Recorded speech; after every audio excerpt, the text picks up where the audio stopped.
What's up, guys? This is Rad Boys Club. I am Carter Chapman, and I'm here with Leo Baldiga, and this is the second episode of our podcast. A Tale of Two Youngs. Yep. A concert review and a mixtape review. Yep. And a Supreme Clothing collab thoughts thing. Yeah. All right, so I guess first we can get into the show that we both saw last Friday, almost a week from when we... March 25th. Everything out. We saw Young Lean at Populux in Detroit, which used to be called the Magic Stick. Mm-hmm. And one thing I really like about that building is it's like 4 different music venues in like one building. Did you know that? I did not know that. Yeah, like the Magic Hat is there. There's a bowling alley / music venue there. I know there's the bowling alley. Yeah, there's like just like a cafe downstairs. Yeah. So like you walk That's in... where, our friend Ian Rahala met Mac DeMarco is at that pizza place. Yeah, it was like, it's cool there. I like it. So it's like you walk in, you like show your ticket to like the door people, then you go up a set of stairs, like through some more doors, and then you're in the actual venue, which is like... and they recently remodeled it. It's they put in these giant like pillars that have all these crazy LED lights all around it. It's awesome. They like kind of go with the music, but sometimes they just do whatever. Mm-hmm. And like sometimes they'll become a light color and you can actually like see around the venue, which is weird because it was pretty dark in there the entire time. I thought. Yeah, I think there was like I think they had a guy like mixing the lights. Yeah, so. The sound guy might have had a light guy with him too, like a visuals guy. So like doors were at 8. You were actually in line. My parents and I was in line probably like 7:30. Doors didn't open until probably like 8:15 though. Yeah, and I was not down there that soon. My parents went with me, and we stopped and got food because we were all hungry. So we were eating at a restaurant across the street. Mm-hmm. Shout out Union Street one time. It was pretty lit. There was a baby in like a baby carrier at the bar. It was hilarious. Really? It was like sitting on the bar. Yeah.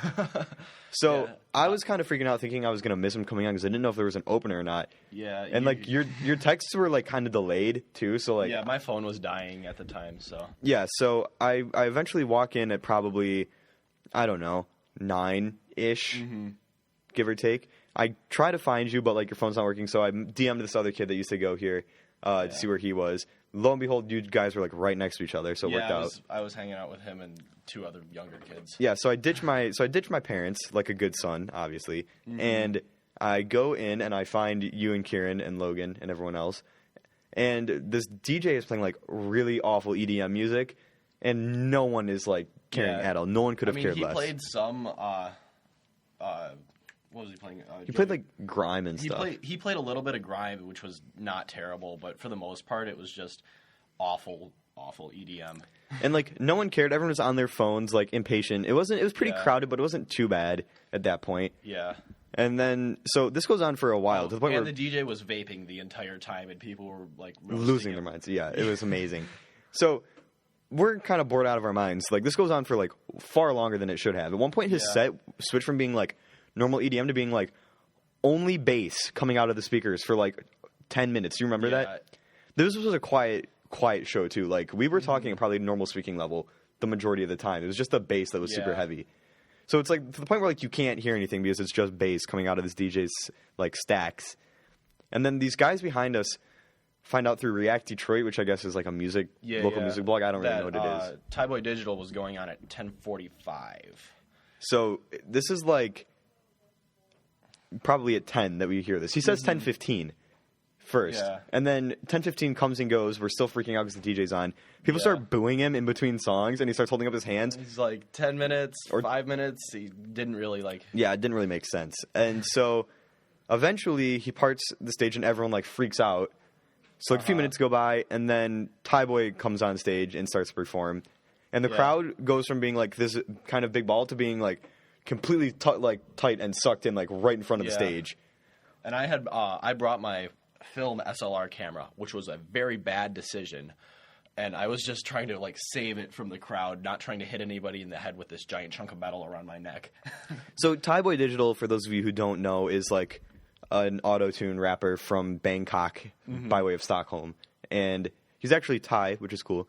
Yeah. He's collabed with like Young Lean, a few times. And this was actually like his first show in the U.S., his first time in America. Yeah, which I thought was really cool. I don't know why he couldn't come here if he had like a charge or something.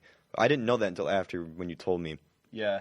So I'm kind of feeling, even though I don't know that much of Thai Boy's music, but my dad is like blowing my phone up. Like, this guy sucks. This is the worst thing I've ever heard. I don't know. I've listened to his music. It's like, I forget what his mixtape is called, but I've listened to it a couple times. There's a couple good songs on it. Diamonds, his collab with Young Lean, and also he has a song called You're So Beautiful, YR, spelled, which are both pretty good, but other than that, he's another auto-tune rapper for the most part. His production's really good. Yeah. So it's Young Good and Young Sherman who produce. Yeah, and they're awesome, as you know, if you like Young Lean. So he does the set it was a pretty long set, I thought. It was probably 35, 40-minute set, maybe. 25, 30. Yeah. Let's see. Blade came on stage and was like hype manning, and I think Young Sherman was mixing. And then about halfway through his set, Adam Killa came on, the rapper with the red dreads, and yeah. He came on and he did a couple songs. I don't know what never heard of him. Yeah, I hadn't either, time. but he just actually released a mixtape like yesterday. Yeah, so maybe Wednesday. We'll talk about that Yeah. soon. He was okay. The crowd was really into it, though. So a lot of people were like freaking out over seeing Thai Boy, which was interesting. And a lot of people didn't even know who he was, though. Yeah, there were some hype beasts there. Yeah. I'm mildly including that because I'm not the biggest like Thai Boy guy. So after that, he leaves the stage and like a little bit, like maybe only like 15 minutes goes by, and the crowd's still pretty tight at this point. And then Young Lean comes on stage, and that crowd that was already like completely compressed gets even more horrifically compressed. You cannot move at all. My feet didn't touch the ground for a lot of it because I was just being held up by other bodies. Like I stayed with you as much as I could for like a while, and then finally I just gave up on trying to stay with you. And got like I would just get forced around the crowd, like wherever. I'll admit I was one of the people who was like pressing forward because I was trying to get up by the speakers and get some shots, which I did manage to do. I shot the end of my roll of film and got some cool shots like that. But that's good. And then immediately after that, I just like got out and went and hung out by the bar for a little while. Yeah, it was super hot. I made the mistake of wearing a dad cap, a crew neck, a t-shirt, and like jeans and a pair of Air Force Ones because Young Lean has a song on his own called Air Force Ones. Yeah. So I, like, during the DJ set, took my sweatshirt off because it was already hot in there. And then it just became this, like, moving ocean of sweaty bodies and, like, not controlling where you're going. So one thing leads to another. I get pushed all the way to the front. Like, there were the kids that were obviously first in line that got right to the stage, right in their who were basically sitting on the stage holding the entire crowd up. Yeah. That's the best way I would describe it.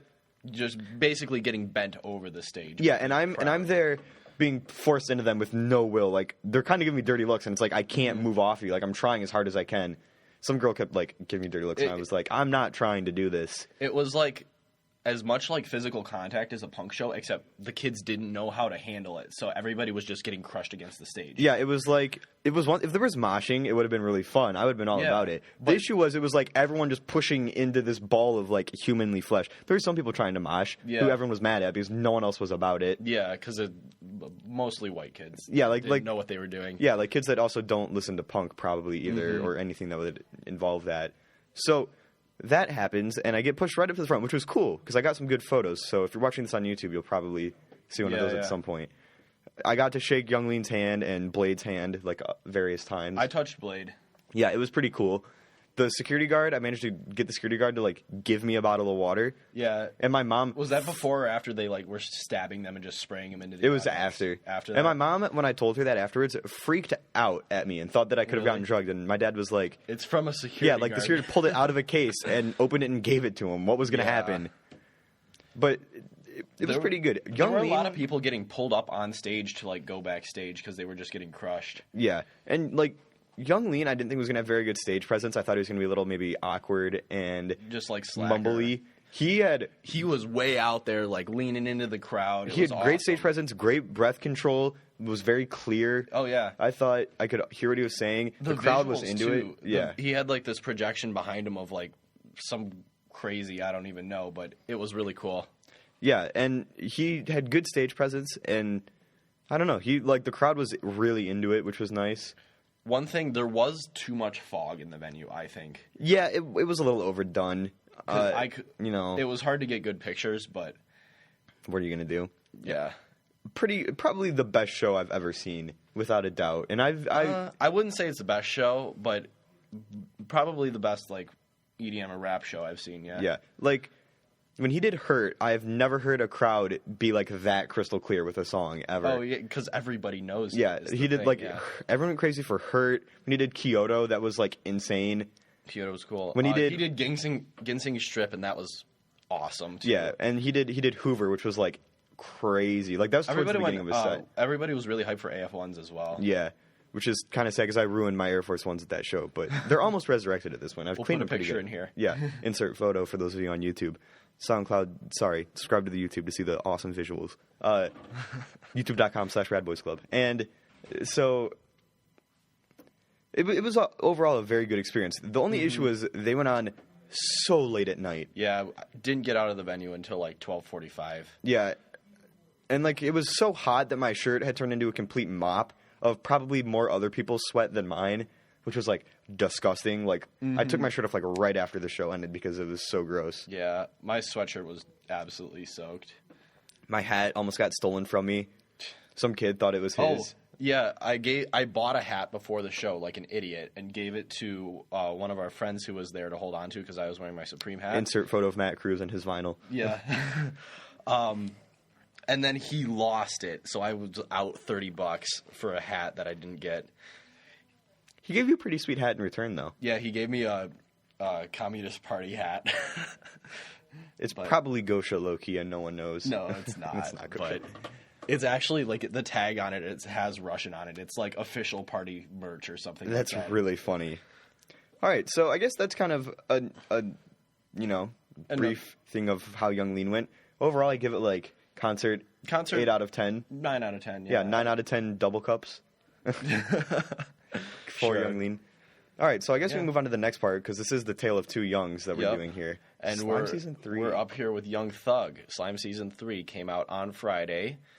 I think it's probably the best of the Slime Season tapes, honestly.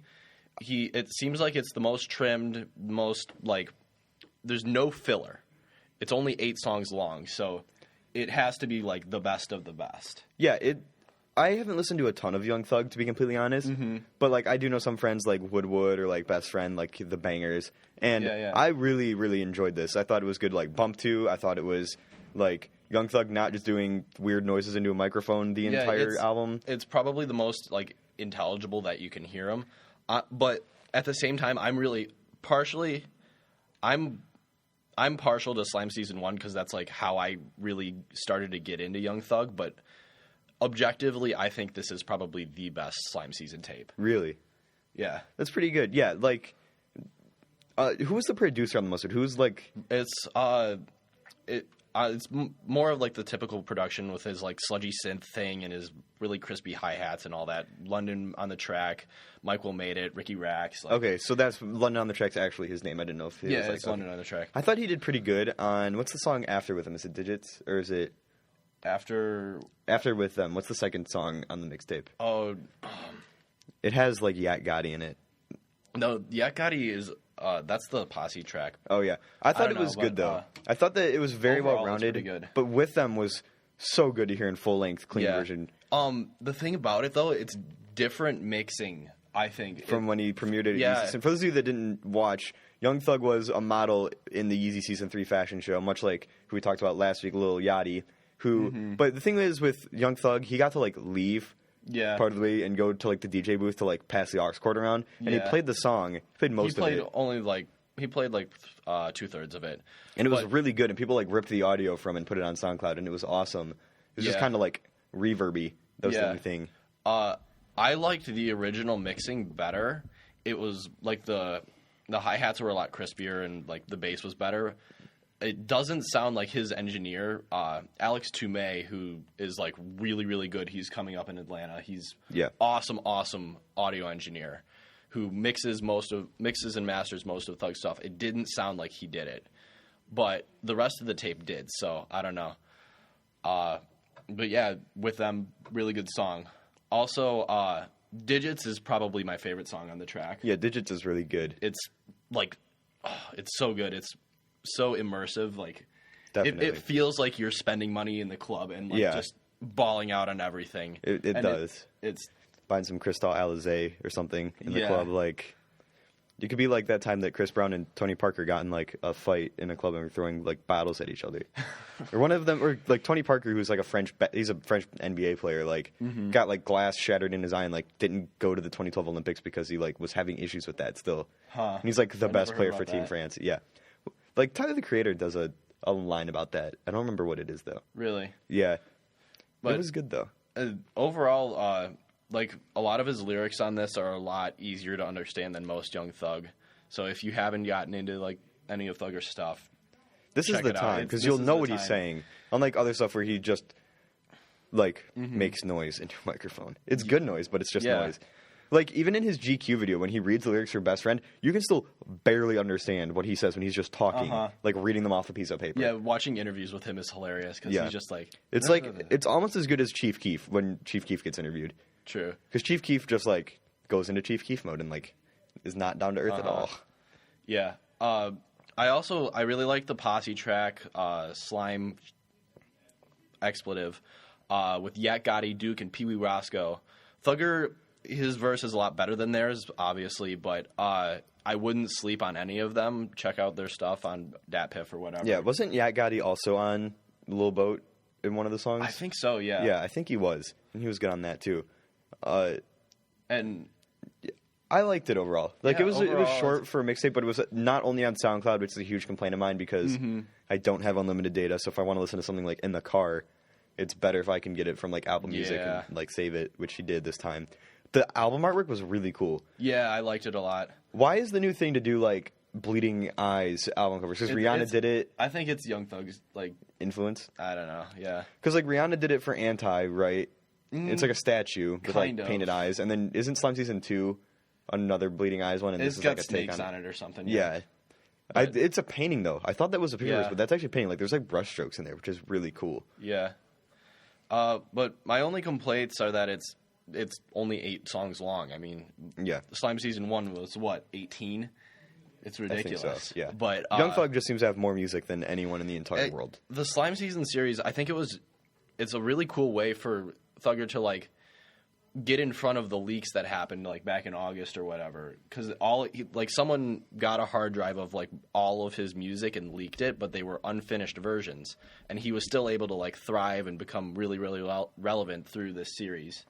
He has just the most loyal fan base ever. Oh, absolutely. It's like Drake's fan base and Future's fan base. They are like show up for their guy all the time. Yeah. And a lot of those people are one and the same, but he has loyal fans either way who probably didn't listen to the leaks or like get into the hype of the leaks. Yeah, yeah.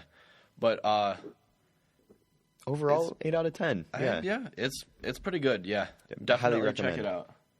All right, so now our last segment because I didn't really want to do what I'm listening to this week because I've just been listening to Lil Boat, to be completely honest. But we are going to. Is this considered like a live reaction? I guess, yeah. Yeah, this is like a For live. you, I've already looked. Yeah, at it's like it, a live but- reaction of the Supreme times Black Sabbath collaboration. Yeah. It's coming out in an hour and 10 minutes from when we're recording this. Yeah. So if you're watching this in the future, obviously you can't get this because it'll be sold out unless you want to pay resale. which is going to be Very, very, very high. Yeah. But I think it's probably the best Supreme collab that we've seen in quite a while. Probably since, honestly, since the Supreme Undercover stuff last year. Yeah, I really liked the Supreme indie collab from the fall. Uh-huh. That one was good, but that wasn't as big or as sought after. Like, you could still buy some of that stuff, like, the next day. Everyone kind of slept on it because I guess as Supreme is getting bigger and bigger, it's becoming less and less of a skate brand, obviously. Yeah. Like, very obviously, they did a Jordan collab, but, like, the hardcore, like, OG Preem fans that actually skate probably were really into that. Yeah, yeah. All right, so But let's get into this. Okay. So first we have this jacket that has that's an album cover from Black Sabbath, if I'm not mistaken, with some sort of painting, which that's kind of becoming a big thing, like the painting on the back of a denim jacket. It's a back patch. It's an old punk thing. Yeah, that's just like a thing that's kind of resurging again. So that's Yeah. pretty cool. I mean, I don't know if I'd ever wear it, but it's cool. I think that's probably the coolest piece. Also, there's this hockey jersey. Yeah, the hockey jersey is really cool, and it's purple. Purple's my favorite color, so Yeah. shout out to Purple one time. You a real one. Yeah, This is it's- pretty sweet. It's just got Black Sabbath with some like Washed marks on out. it or something. Yeah. Then there's some sort of cross, like hoodie. Coach's hoodie jacket type The of hoodies thing. that they're releasing, it has like one of the old album covers on it and an upside-down cross on the back with some text that you can't see in the preview, but... Yeah, that's pretty cool. I mean, you'd probably get some weird looks in particular places for that conservative suburban America, yeah. but... This purple hoodie is really cool with the album. It's the same design. Yeah. Yeah, the purple they're using is like a really, really nice purple. It's deep. Yeah, codeine bluish. purple. I wouldn't say codeine purple. It's too blue for that. But.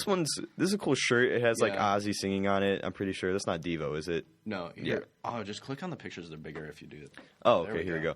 Yeah. This just has Ozzy sort of singing on it with the Supreme logo. That's pretty cool. Next we have the Sabbath Bloody Sabbath tee, which is that's pretty sick. Long sleeve tee. Yeah, it's pretty cool. It's got like red text on the top and it goes down and it just repeats the same Sabbath Bloody Sabbath and it goes from white to red like over a gradient. It's pretty cool. Yeah, that's pretty cool. And then continuing up, we have just a better picture of the denim jacket, like the actual. It's got a little. It looks like it has like a little patch or a pin on the front of a cross. Yeah, and it kind of just looks like your classic, denim trucker jacket. Yeah, just whatever. On the back, it has the album cover again, which is it's kind of a creepy cool album little cover. Painting, yeah. Yeah, but it is pretty cool. And then they have like a light wash version of it too. Yeah, which is black cool. and light wash are the two colorways. And then they have this parka. That parka is really cool. Like, yeah, I would rock the parka. It's gonna be like $400. Yeah, that's the issue. Outerwear with Supreme is by far the most unreasonably priced stuff, and this is a company that sells like T-shirts for like $60. But I can't convince myself to buy a streetwear parka for like $400. Maybe like a real like Patagonia one or something, like a real outerwear brand that's gonna keep me warm. I don't know how that's gonna work. Yeah, true. Like, I'm not gonna put too much faith. Maybe in if I was in store and like I could see, but even then.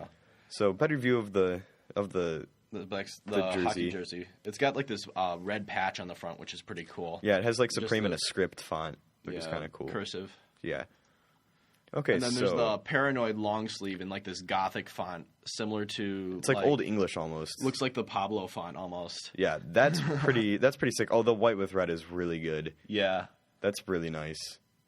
And then there's the album cover hoodie, which is pretty big, which comes in white, black, and purple.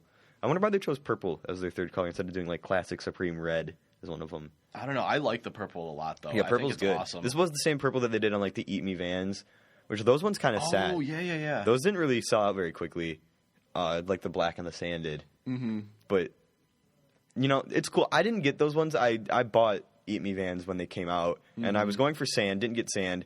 I managed to still get black. I sometimes wish I had the purple, but at the same time, I don't know what I would really wear it with because I don't own a ton of purple clothes, even though it's a color I really like. But, maybe that would have been the time to start. So, the back of the hoodies also have the upside-down cross stuff on it. I'm guessing that those are lyrics, I'd bet you. Yeah, that's what I was about to say. All right, so this is like another long sleeve. The Sabbath Bloody Sabbath tee also has white text on the sleeves and like a tonal embroidered Supreme logo. That's pretty cool. On the front. Oh. And then there's just a red Black Sabbath tee. Or no, black and purple. Black and purple with like it looks like a Bible or something. Yeah, that says Black Sabbath. Yeah, that's pretty cool. Okay. Then we have the Ozzy singing graphic on a tee, which has the Black Sabbath cross on it. And then there's this, the War Pigs tee is pretty awesome. Yeah, this is pretty sweet. That's a pretty cool font. It also makes me think of like Zeppelin 4 for some reason, like that font. I don't know why. And that comes in just black, I think. But the Black Sabbath white with purple writing looks really good. Yeah. That would be pretty dope. I don't like that hat. That hat just looks very lame. It's like a fitted flat brim. And then they had to do a 5 panel. Like no. Oh, and they have a patch. Or is that a rug? That's really sweet. But the thing is, where would you put that? Hang it on your wall as a tapestry? I don't know. Maybe. I don't know. It's a cool rug. It's really cool. It's like a cross, and it says Sabbath and black on the cross. But to the podcast, seems kind of impractical to me. Yeah. To the SoundCloud podcast listeners, I'm sorry for how boring and weird this must have been, but thank you for sitting through it. If you're hearing this, we appreciate you over here at Rad Boys Club. So that about wraps it up for this week of Rad Boys Club. I hope that you all enjoyed wherever you're watching this from.